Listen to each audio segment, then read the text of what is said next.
Hello दोस्तों, नमस्कार। स्वागत है आप सभी का मेरे यूट्यूब चैनल पर। दोस्तों, उत्तराखंड में आज फॉरेस्ट गार्ड का एग्ज़ाम हुआ था। उसमें उत्तराखंड संबंधित जो 40 प्रश्न पूछे गए हैं उनके आंसर्स मैं अपनी तरफ से बता रहा हूँ। तो इनमें से आपको जो भी सही लगे मुझे बताइए। अगर कोई किसी में डाउट होता है तो वो भी बताइए, हम डिस्कस करेंगे कमेंट बॉक्स में। तो पहला प्रश्न है, निम्नलिखित में से कौन सा उत्सव उत्तराखंड से संबंधित नहीं है? तो दोस्तों, इस प्रश्न का सही उत्तर है फूलों वाली सैर। फूलों वाली सैर दोस्तों नई दिल्ली में होती है। बाकी जागर, रम्माण और नंदा जात ये उत्तराखंड से संबंधित है दोस्तों। 62वां प्रश्न था, जाड़ उत्तराखंड की किस जनजाति की एक उपजाति है? तो इसका सही उत्तर दोस्तों भोटिया। याद कर लेंगे, भोटिया की उपजाति होती है जाड़। प्रश्न संख्या 63 है, नाथ नंदनी पुस्तक के लेखक हैं केशव दास अनुरागी दोस्तों। याद कर लेंगे। 64वां प्रश्न है, निम्नलिखित में से कौन सा उत्तराखंड का नाक में पहनने वाला पारंपरिक पारंपरिक गहना नहीं है दोस्तों? तो इस प्रश्न में नथ, बुलाक और फूली ये नाक में पहनी जाती है और मूर्खी इसका सही उत्तर होगा। ध्यान से दोस्तों, उत्तराखंड में रागी को कहा जाता है। रागी दोस्तों मड़वे का एक अन्य नाम है। मड़वा, कोदो, रागी, इस नाम से मड़वे को जाना जाता है। 66वां प्रश्न है, उत्तराखंड में 2021-22 में मत्स्य उत्पादन कितना था? तो दोस्तों इस प्रश्न का सही उत्तर है 5.367 हजार मीट्रिक टन।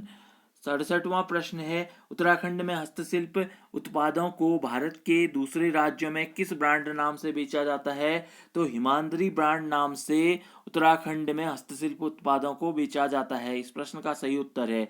68वां प्रश्न है, उत्तराखंड की छठी आर्थिक गणना 2012-13 के अनुसार उत्तराखंड के किस जिले में सबसे कम संख्या में महिला उद्यमियों द्वारा उद्यमों को संचालित किया जाता है? वास्तव में दोस्तों इस प्रश्न का उत्तर मुझे भी पता नहीं है, तो आप लोग इसे कमेंट बॉक्स में जरूर बताइए। और मेरे अनुसार इस प्रश्न का सही उत्तर पिथौरागढ़ होना चाहिए। तो 69वां प्रश्न है, निम्नलिखित जिलों में से प्रधानमंत्री श्रम योगी मानधन योजना के अंतर्गत सर्वाधिक श्रमिकों के नामांकन किस जिले में हुए? तो इस प्रश्न का सही उत्तर है दोस्तों देहरादून में सबसे ज्यादा आवेदन प्रधानमंत्री श्रम योगी मानधन योजना के अंतर्गत हुए हैं दोस्तों। उत्तराखंड आर्थिक सर्वेक्षण 2021-22 के अनुसार उत्तराखंड की मुख्य निर्यात मार्च दिसंबर 2021 तक क्या थी? तो दोस्तों केमिकल प्रोडक्ट्स सबसे ज़्यादा, और इससे भी ज़्यादा इंजीनियरिंग उद्योग हैं। अब पता नहीं किस किस हिसाब से आयोग ने यह प्रश्न लिया है। तो अब बढ़ते हैं अगले प्रश्न की तरफ। उत्तराखंड में विज्ञान धाम स्थित है? दोस्तों उत्तराखंड में विज्ञान धाम देहरादून झाझरा में स्थित है। भारत का प्रथम लाइकेन पार्क विकसित किया गया है दोस्तों। सही उत्तर है मुंशियारी में लाइकेन पार्क स्थापित किया गया है। हरेला उत्तराखंड का प्रसिद्ध है दोस्तों। इस प्रश्न का सही उत्तर है त्योहार। हरेला उत्तराखंड का प्रसिद्ध त्योहार होता है। उत्तराखंड में कुल कितने वन्यजीव विहार है दोस्तों? 7 वन्यजीव विहार उत्तराखंड में स्थित हैं। उत्तराखंड में प्रथम पशु क्वारंटीन केंद्र स्थापित किया गया। जिम कार्बेट राष्ट्रीय उद्यान में उत्तराखंड में प्रथम पशु क्वारंटीन केंद्र स्थापित किया गया। उत्तराखंड में यूनेस्को विरासत स्थल है दोस्तों।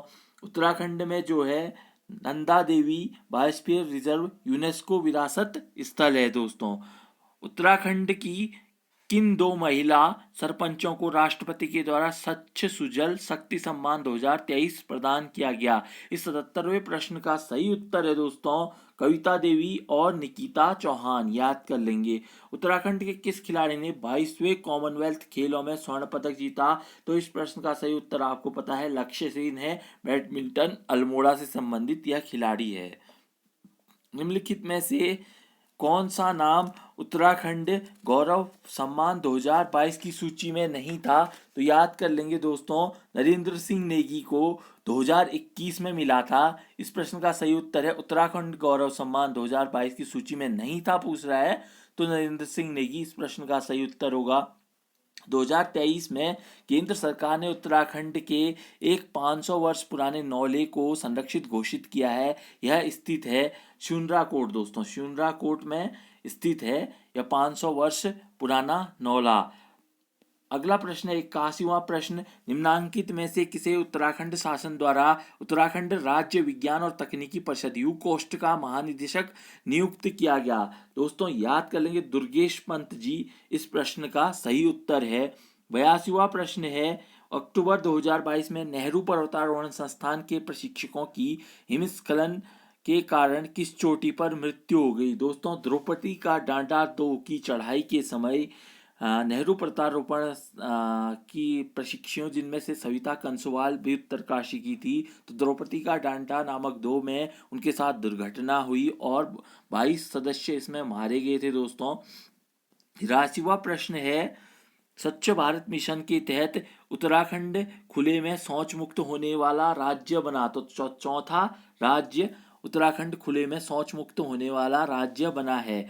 84वां प्रश्न है दोस्तों, भारतीय वन सर्वेक्षण प्रतिवेदन 2021 के अनुसार निम्नलिखित जनपदों में से सर्वाधिक वन क्षेत्र किसमें है। दोस्तों तो सर्वाधिक वन क्षेत्र की बात करें, उत्तरकाशी में दोस्तों सर्वाधिक वन क्षेत्र निम्न में से राज्यों में है। दोस्तों 50वां प्रश्न, पर्वतीय कस्तूरी मृग के संदर्भ में निम्न कथनों पर विचार कीजिए। दोस्तों इस प्रश्न का सही उत्तर है 1 और 3। 1 और 3 दोस्तों इस प्रश्न का सही उत्तर है। खतरे में नहीं है बोला गया है, इसलिए दूसरा इसका सही उत्तर नहीं होगा।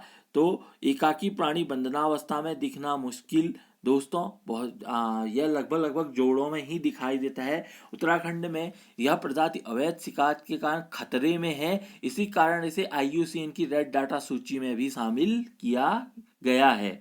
अगला प्रश्न है दोस्तों, निम्नलिखित में से कौन अक्षांश दर्पण लेखक हैं। दोस्तों अक्षांश दर्पण के लेखक हैं नैन सिंह सर्वेयर जो थे ब्रिटिश कालीन में बेहतरीन सर्वेयर थे, उनकी किताब है अक्षांश दर्पण। निम्नलिखित में से कौन सा युग्म सुमेलित नहीं है। दोस्तों तो बाड़ा होती दर्रा दोस्तों यह चमोली में है, इस प्रश्न का सही उत्तर यह होगा। गोविंद वन्य जीव अभ्यारण्य निम्नलिखित में से किस जनपद में है। तो इस प्रश्न का सही उत्तर है उत्तरकाशी। 89वां प्रश्न है दोस्तों, निम्नलिखित में से कौन the Chipko movement a people history के लेखक हैं। दोस्तों Shekhar Pathak the Chipko movement a people's history के लेखक हैं। अगला 90वां प्रश्न है, उत्तराखंड के निम्नलिखित में से किस नगर केंद्र में 2001-2011 के दौरान सर्वाधिक ऋणात्मक जनसंख्या वृद्धि पंजीकृत की गई। अल्मोड़ा छावनी परिषद इस प्रश्न का सही उत्तर है। दोस्तों निम्नलिखित में से कौन सी काली नदी की सहायक नदियां हैं। तो दोस्तों काली नदी की सहायक नदियां पूर्वी धौली और कुठियांगती है। दोस्तों हरी भरी उम्मीद पुस्तक के लेखक कौन हैं। शेखर पाठक फिर से हरी भरी उम्मीद पुस्तक के लेखक हैं। दोस्तों पवार वंश के शासनकाल में सूपकारपति हुआ करता था। दोस्तों इस प्रश्न का उत्तर पवार वंश में तो मुझे नहीं मिला, लेकिन पौरव वंश में सूपकारपति दोस्तों राजकीय भोजनालय का प्रभारी होता है, ऐसा कहा गया है। दोस्तों 1886 में भारतीय राष्ट्रीय कांग्रेस के कलकत्ता अधिवेशन में उत्तराखंड का प्रतिनिधित्व किया ज्वाला दत्त जोशी। दोस्तों याद कर लेंगे, इस प्रश्न का उत्तर है कौन सा पवार शासक मुगल बादशाह जहांगीर के दरबार में भेंट लेकर गया था। तो जबकि जहांगीरी के अनुसार श्याम शाह दोस्तों मुगल बादशाह जहांगीर के दरबार में भेंट लेकर गया था। उत्तराखंड पलायन आयोग की रिपोर्ट के अनुसार निम्नलिखित में से किस जिले में भूतहा गांवों की संख्या सर्वाधिक है। तो दोस्तों इस प्रश्न का सही उत्तर है पौड़ी। पप्पू कार्की कला की किस विधा से संबंधित थे। दोस्तों संगीत पप्पू कार्की का कुछ 2-3 साल पहले निधन हुआ था कार एक्सीडेंट में। वे संगीत यानी कि संगीत से जुड़े हुए थे। 98वां प्रश्न है, किस वर्ष कुमाऊं परिषद का विलय कांग्रेस में हुआ। यह प्रश्न 1926। दोस्तों इस प्रश्न का सही उत्तर है 1926। नीलकंठ महादेव मंदिर प्रसिद्ध मंदिर उत्तराखंड के किस जिले में है। इसका सही उत्तर है पौड़ी गढ़वाल।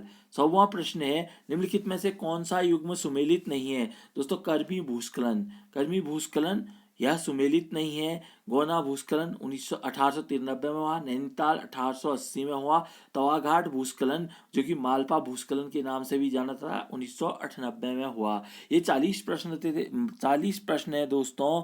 क्या आपको किसी प्रश्न में भी डाउट है तो कमेंट कीजिए। मिलते हैं नेक्स्ट वीडियो में अगले सॉल्यूशन के साथ, तो तब तक के लिए नमस्कार।